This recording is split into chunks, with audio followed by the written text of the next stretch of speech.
জামা দেখতে পাচ্ছ, কিছুটা হাতে কাচবো, কিছুটা মেশিনে দেবো। এইগুলো যেমন হাতে কাচতে হবে, কেচে কেচে আর পাচ্ছি না, এইগুলো সব মেশিনে দিয়ে দেবো।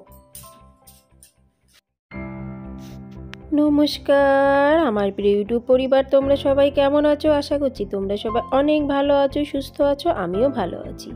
আমি সুপ্রিয়া, আমি তোমাদের সবাইকে আমন্ত্রণ জানাই নাসিকের ঘরকন্যার আরেকটি নতুন ব্লগে। যে প্রান্ত থেকে আমার ভিডিওটি, আমার ব্লগটি দেখছো, আশা করছি তোমরাও সবাই অনেক ভালো আছো। মানুষের যদি মনে ইচ্ছা থাকে, অতি বড় বাধাও কিন্তু কিছু করতে পারে না। দেখতেই পাচ্ছ আমার হাতের যা অবস্থা, কিন্তু তা সত্ত্বেও আমি সব কিছু করছি। কিছুটা করছি আনন্দে, কিছুটা করছি বাধ্য হয়ে। কেন কি বাস্তব কথা বন্ধুরা, আমার মেয়েরা ছোট, কর্তামশাই সকালে অফিস চলে যায়, বাড়িতে কিন্তু হেল্পিং হ্যান্ড বলে কেউ নেই। টোটালি পুরোটাই আমাকেই করতে হয়। চিকেন বানাবো, অনেক দিন বাড়িতে বানাইনি, খেয়েছি তো বহু কলকাতায় গিয়ে, কিন্তু বহুদিন হয়ে গেছে যে ঘরে বানানো হয়নি। কালকে কর্তামশাই অফিস থেকে আসার সময় চিকেন নিয়ে এসেছে, এখানে আধা কিলো চিকেন আছে। একটু আগে জল দিয়ে ভালো করে ধুয়ে নি, তাহলে বরফটা চলে যাবে। আমি যেখানে থাকি এখানকার কাছাকাছি মাছের সেরকম কোনো দোকান নেই, আর একটা বাজার আছে, সেখানে রবিবার করে বসে, কিন্তু রবিবার যাওয়া হয়নি। আর অনেক দিন মাছ খাওয়া হয়নি, চিকেন মটন যাই হোক কিছু খাওয়া হয়নি নাসিকে এসে, মানে বাড়ির থেকে এসে। তা ভাবছি আর ওই ঘাস পাতালতা খেতে ইচ্ছা হচ্ছে না। ওই জন্য কর্তামশাইকে বললাম যে কালকে অফিস থেকে আসার সময় নিয়ে আসো। যদিও সে না করছিল, কেন কি সে তার মতে হলো চিকেন মটন কোনো সময় ফ্রিজে রেখে খেতে নেই, তাজা তাজা নিয়ে আসতে হয়। কিন্তু তাজা আনতে যেতে গেলে আমার খাওয়া আর হবে না, ওই জন্য বাধ্য হয়ে সে নিয়ে এসেছে। জানি না সে খাবে কি খাবে না, যাই হোক খাবে অবশ্যই। তা ওদিকে টমেটোর চাটনিটা আমি করব, তার আগে ভাবলাম যে একটু ঘরের মধ্যে আলো বাতাসটা দিই। কেন কি আমার ঘরে না রোদটা খুব একটা আসে না, শুধু একটা যে জানলা আছে সেখান দিয়ে একটু রোদ আসে, তাও সকালবেলার দিকে। অন্য সময় সেরকম একটা কড়া রোদ আসে না বললেই চলে। ওই জন্য সকালবেলায় উঠেই না আমি সমস্ত ঘরের দরজা জানলাগুলো খুলে দিয়ে পর্দাগুলো সরিয়ে দিই, অন্তত কিছুটা তো হালকা হালকা রোদের ভাব তো আসবেই।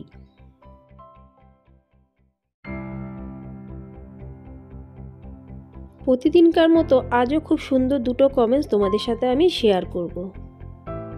প্রথম কমেন্টসটি লিখেছে কৃষ্ণা ঘরকন্যা দিদিভাই বলেছে, বাসি রুটি আমি আর আমার ছেলে খেতে খুব ভালোবাসি, কিন্তু সেই বাসি রুটি যদি একটু জলে ভিজিয়ে তারপরে যদি ফ্রাই করা যায় তাহলে সেটা খেতে আরও বেশি ভালো লাগে। অসংখ্য ধন্যবাদ দিদিভাই, আমিও ঘরে আরেকবার ট্রাই করব তোমার এই নীতিটি। কেন কি আমি কোনো সময় জলে ভিজিয়ে ফ্রাই করিনি, যখনও তুমি বললে অবশ্যই কিন্তু একবার করব, আর তোমাকে অবশ্যই জানাবো সেটা আমার কাছে খেতে কেমন লেগেছে। দ্বিতীয় কমেন্টসটি লিখেছে ক্রিশ কৃত্রিম মম। ক্রিশ কৃত্রিম মম লিখেছে যে দিদিভাই তুমি যে কত অ্যাক্টিভ, তোমার কাজকর্ম দেখলে বোঝা যায়। তোমার ভিডিও আমি মাঝে মধ্যেই দেখি, বেশ ভালো লাগে। তোমার হাতে ব্যথা তাও তুমি কাজ করছো, কিন্তু কিছু করার নেই বোন, কে করবে বলো। এখানে না কাজের দিদি খুবই কমই পাওয়া যায়, আর সব থেকে বড় কথা আমি হতে পারি একটু ছুচিবাউনি টাইপের। যাই হোক, এটা আমার মা বলে, তো ওই জন্যই দেখা যাক যতক্ষণ করতে পারি করি, নাহলে তো দেখতেই হবে। কিন্তু তুমি যে এত সুন্দর করে কমেন্টস লিখেছো আমার ভিডিও দেখে, তো খুব ভালো লাগলো। যে বন্ধুরা আমার ভিডিও দেখে কমেন্টস করেছে সবাইকে অনেক ধন্যবাদ, অনেক ভালোবাসা। আর যারা শুধু ভিডিও দেখেছে তাদেরকেও অনেক ধন্যবাদ, অনেক অনেক ভালোবাসা।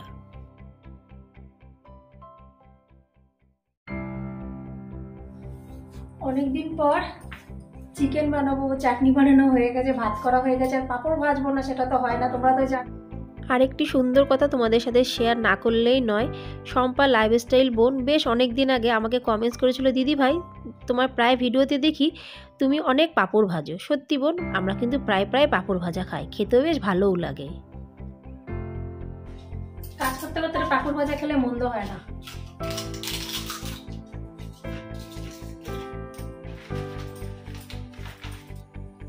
হাতটা ব্যথা হতো না কাজ করতে, মানে যে কাজটা করতে তাড়াতাড়ি হয়ে যায় সেটা করতে কিন্তু বেশ খানিকটা সময় লাগছে।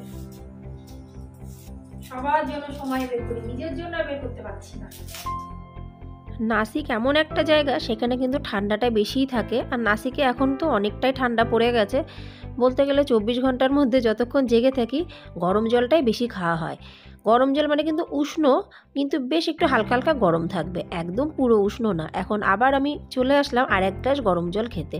সকালে একবার খেয়েছি, কিন্তু আবার একটু জল খাওয়ার জন্য মনটা করছিল, চলে আসলাম। কিন্তু বন্ধুরা একটা কথা তোমাদের সাথে বলি, যাদের গরম জল খাওয়ার অভ্যাস না তারা কিন্তু হঠাৎ করে গরম জল খেতে গেলে একটু বমি বমি ভাব লাগবে, কিন্তু যদি তোমরা এই অভ্যাসটা করো পেটের দিক দিয়ে কিন্তু অনেক রকমের সমস্যা কমে যাবে। একবার ঘরে ট্রাই করে দেখো, এতে তো কোনো খরচা হচ্ছে না, বিনা পয়সাতে কিন্তু একটা খুব ভালো তোমাদের আমি উপায় বললাম। যদি ভালো লাগে অবশ্যই আমাকে কমেন্টসে জানিও। এখানে বসেই চা খেয়ে নি, খিদে পেয়ে গেছে। রুটি আছে কিন্তু রুটি খেতে ইচ্ছা হচ্ছে না।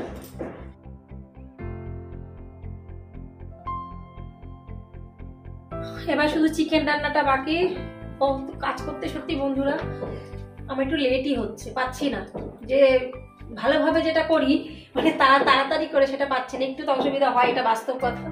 যদি আমি বলি অসুবিধা না হয় তাহলে মিথ্যা কথা হবে, একটু অসুবিধা হচ্ছে। দেখি এর মধ্যে 2-1 দিনের মধ্যে সময় করে ব্লাড টেস্টটা করতে যাব। ব্লাড টেস্ট করার জন্য টাইম পাচ্ছি না, যেতে হবে তো। আর বাড়ির কাছাকাছি না, দূরে। তোমরা তো জানো, হয় গাড়ি করে, নালে বাসে করে, নালে অটো করে যেতে হয়। হাঁটা পথ হলে তো কখন আমি করে আসতাম। বেশি আলু দেবো না, এই কপিসই আলু দিচ্ছি। জানি না কেন বেশ কয়েক মাস ধরে আমার বড় মেয়ের চিকেন হোক মটন হোক কিছুই খেতে ইচ্ছা নেই। মাঝে মাঝে বলে ডিমও খেতে ইচ্ছা করছে না।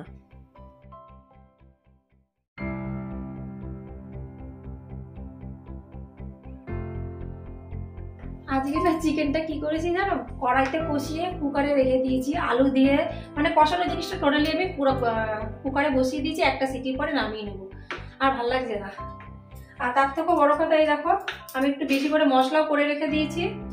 বারবার করে কি মশলা করবো, ওই জন্য মশলাটা বেশি হয়ে আছে, ইচ্ছা করে বেশি করে করেছে। এবার একটা পটের মধ্যে, এই যে জ্যামের পট, এটার মধ্যে করে ফ্রিজে রেখে দেবো।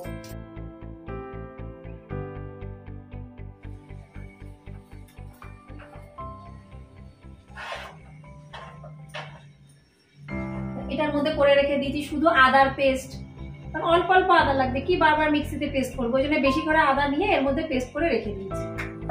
কিন্তু সর্ষের পেস্ট কোনোদিনও করে রাখো না বন্ধুরা, সর্ষেটা কিন্তু সাথে সাথে সর্ষে হোক পোস্ত হোক ওটা সাথে সাথে পেস্ট করাই ভালো, নালে গেল।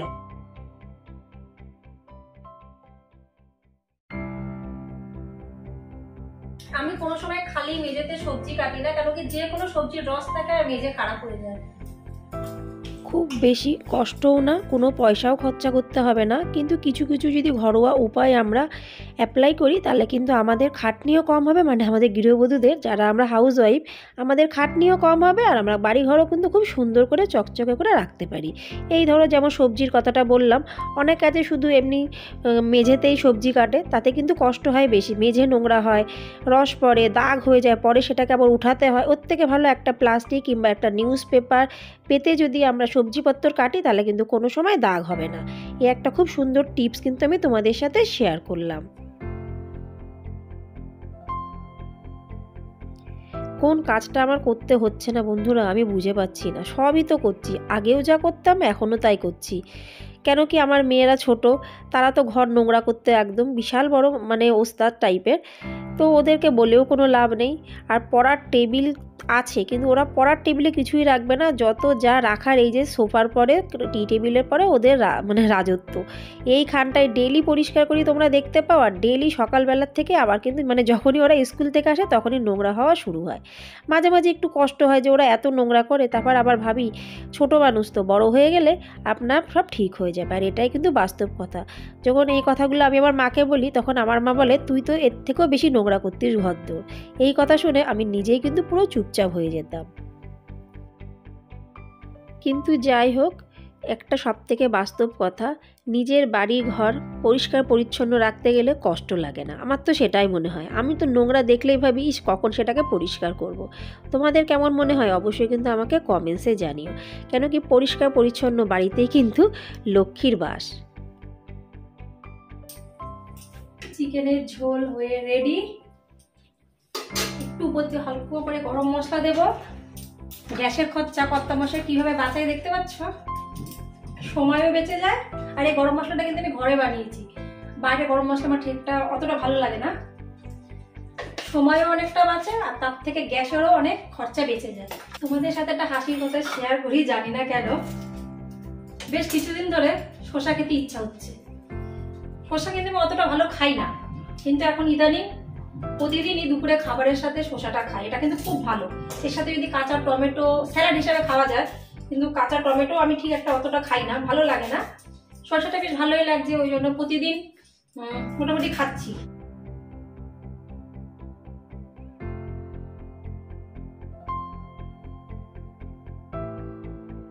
তাহলে দেখিয়ে নি এক ঝলক আজকে আমি কি কি বানালাম। অনেক দিন পরে এত কিছু বানিয়েছি। চিকেন দেখতে পাচ্ছ, চিকেন বানানো কমপ্লিট। ভাত তো হয়েই গেছে। অফ ক্যামেরায় আলুর তরকারি করে রাখলাম। পাঁপড় ভাজা, পাঁপড় ভেজে প্লাস্টিকে বেঁধে রেখেছি, তাহলে পাঁপড়টা নরম হবে না। আর তার সাথে স্যালাড। পুরো বাড়িঘরের মধ্যে সব থেকে বড় কাজ হলো রান্নাঘর পরিষ্কার রাখা। আর আমার রান্নাঘর তোমরা দেখলেই বুঝতে পারো, মানে নিজের থেকেও বেশি পরিষ্কার রাখি, ঝাঁ চকচকে রাখি। কেন কি বন্ধুরা, অতি বাস্তব কথা, এই রান্নাঘর থেকে সবসময় লক্ষ্মী ঠাকুরের কিন্তু বসবাস থাকে। কেন কি এই রান্নাঘরে এমন একটা জায়গা গৃহিণীদের, যেখানটা থেকে সকাল শুরু হয় আর রাত্রিরও এইখানেই কিন্তু শেষ হয়। তাহলে যে জায়গাটাতে আমরা সব সময় থাকি সেইখানটাতে পরিষ্কার পরিচ্ছন্ন রাখাটার দায়িত্ব কিন্তু আমাদের গৃহিণীদের। কথাটা ঠিক কি ভুল বললাম অবশ্যই কিন্তু আমাকে কমেন্টসে জানিও। এবার আমি বসে পড়লাম আমার মেয়েদের একটু খাতাপত্র চেক করতে। তাহলে আজকে এখানে আমার ভিডিওটি সমাপ্ত করছি। ভালো লাগলে লাইক, সাবস্ক্রাইব, শেয়ার, কমেন্টস করে অবশ্যই আমার পাশে থেকো। আবার তোমাদের সঙ্গে দেখা হবে পরবর্তী ব্লগে। ততক্ষণের জন্য নমস্কার।